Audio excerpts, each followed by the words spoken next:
its theme for the 2024 annual meeting will be Dismantling Racial Injustice and Constructing Educational Possibilities, a Call to Action. We will be in the city of brotherly love, Philadelphia, and I am attempting to see if we can begin to engage in a larger organizational, global-wide discussion around how we begin to do two things.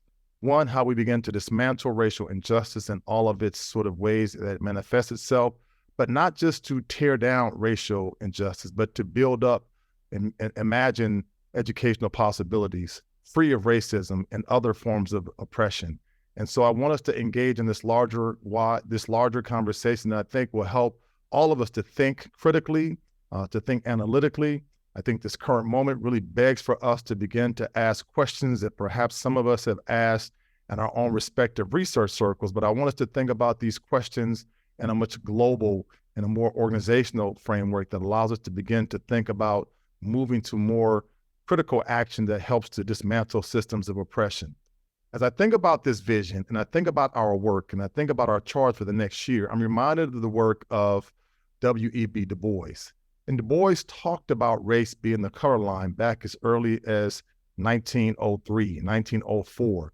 But what I really appreciate about Du Bois's work as he theorized about race and other systems of oppression, he really anchored his thinking around four core ideas that I want us to think about over the course of the next year. He thought about race as a category of exclusion and oppression, meaning that when we think about the social construction of race, it is oftentimes served as a way of including some, yet excluding others, and we have to begin to think about how we break down those walls of exclusion. He also talked about race as being part of the color line, which is global, and that's why I want our organization to not think about the issues around racial injustice only within the confines of the United States, but to understand the way that racism has global implications, and it continues to harm people of color in a multitude of ways, and how we begin to think and act and build upon theories, research, and knowledge that begins to understand the global nature that is racism and how it can be undone. Third, Du Bois talked about, again, this global understanding of the color line and how it connects to other forms of oppression. And in particular, he highlights the idea of racial colonial capitalism. We cannot think about the systems of oppression and how it connects to colonialism and capitalism because so many people who are oftentimes on the outside looking in are not only excluded because of the racial identification, but because of other forms of lack of economic mobility that we have to think about in terms of how educational systems can play a role in helping to reinscribe and reinforce those systems or dismantling and tearing them down. And fourth and finally, the color line, as Du Bois outlined it, is the direct product of economic exploitation, war, and white supremacy. We have to begin to understand how these larger systems continue to shape the way in which whiteness becomes dominant, how people of color are oftentimes demonized and positioned as others. And we are at a moment globally where we see an increasing number of people who come from non-white backgrounds who continue to fight to see that their rights be upheld and affirmed in ways that we can do better at. So as I think about Du Bois and his notions of race and how we think about this thing, I don't want us to stop merely at race. I'm also reminded of the work of my colleague and friend, Kimberly Crenshaw, because what Professor Crenshaw asked us to do is to think about intersectional approaches. So as we theorize about issues of race and dismantling racism and imagining possibilities, I ask that we think about race in its intersection with issues tied to gender, ethnicity, sexual orientation, disability, social class, gender identity expression, religion, and disability as well. Part of our work has to be to look at the ways in which these markers of our identities, as Crenshaw tells us, overlaps and therefore cannot be fully addressed in isolation. But as we do this work, let's not look at it solely within the confines of siloing race, but how does race play itself out, and how does racism manifest itself across other intersectional identities, which is important to how we have to think about this work in this current moment. I also ask us to think about this work because the history of race, racism, inequality, and schooling has been far and wide, not only in these United States, but also across the globe.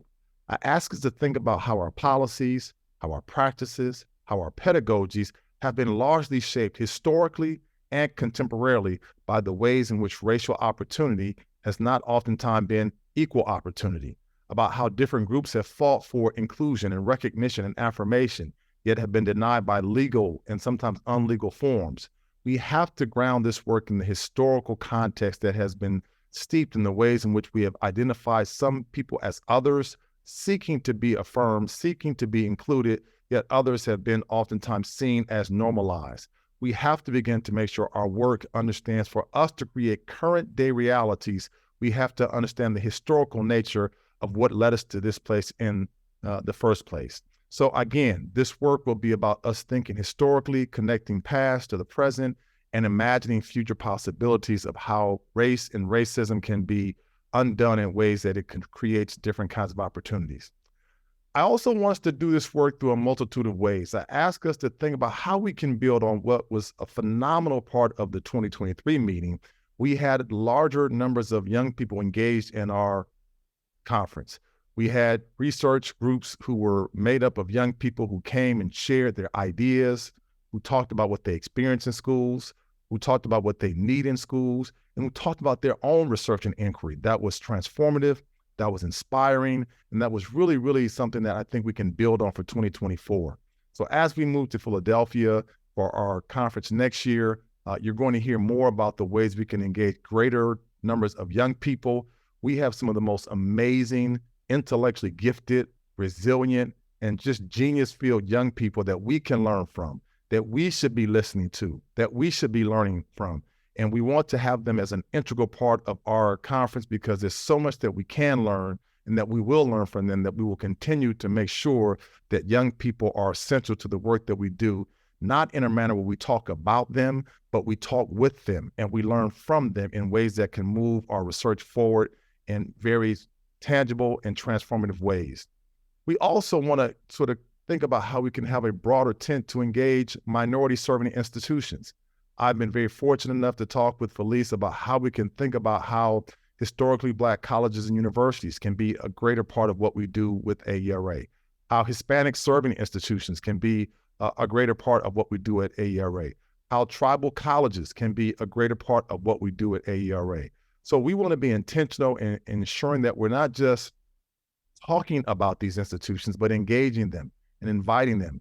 And we have the good fortune to be in Pennsylvania next year, where there are a number of minority serving institutions that we can learn from, that we want to hear from. So we want to make sure that there's anyone who's out there whose works are concerned with issues tied to minority serving institutions, or you're members of faculty of minority serving institutions, or your products of minority serving institutions. Please make sure that we hear from you, that we get proposals that are allowing us to lift up the work that's being done by some of the incredible faculty, staff, administrators, and students who are at our minority serving institutions.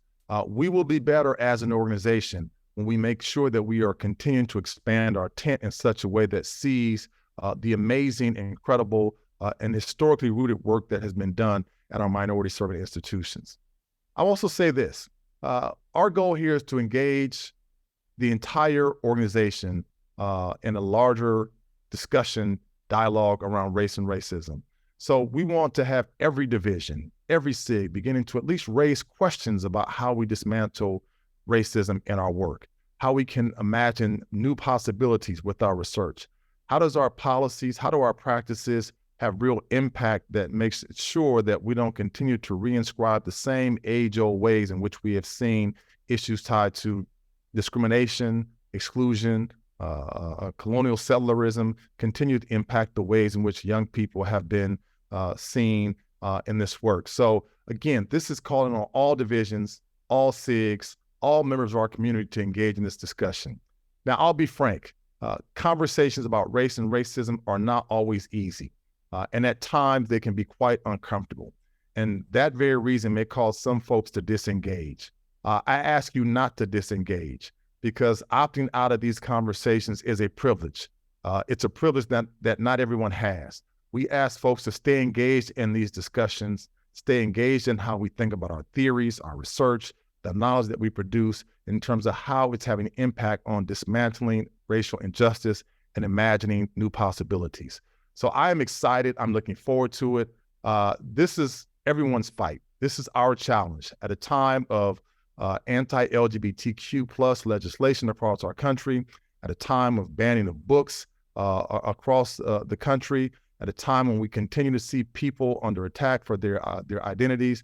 This is our time to ensure that our research, our scholarship, our inquiry, our practice is dedicated, is focused, is bold, is unapologetic about how we can begin to dismantle racial injustice. I hope you're ready because I am. I hope you're excited because I am. I hope you're ready to bring about the real change that we so desperately need and want in our organization. The theme of 2024 asks the entire education research community to engage in a massive undertaking of attending to two things, as I mentioned earlier: dismantling racial injustice and constructing educational possibilities. I ask our community to dream. I ask our community to imagine.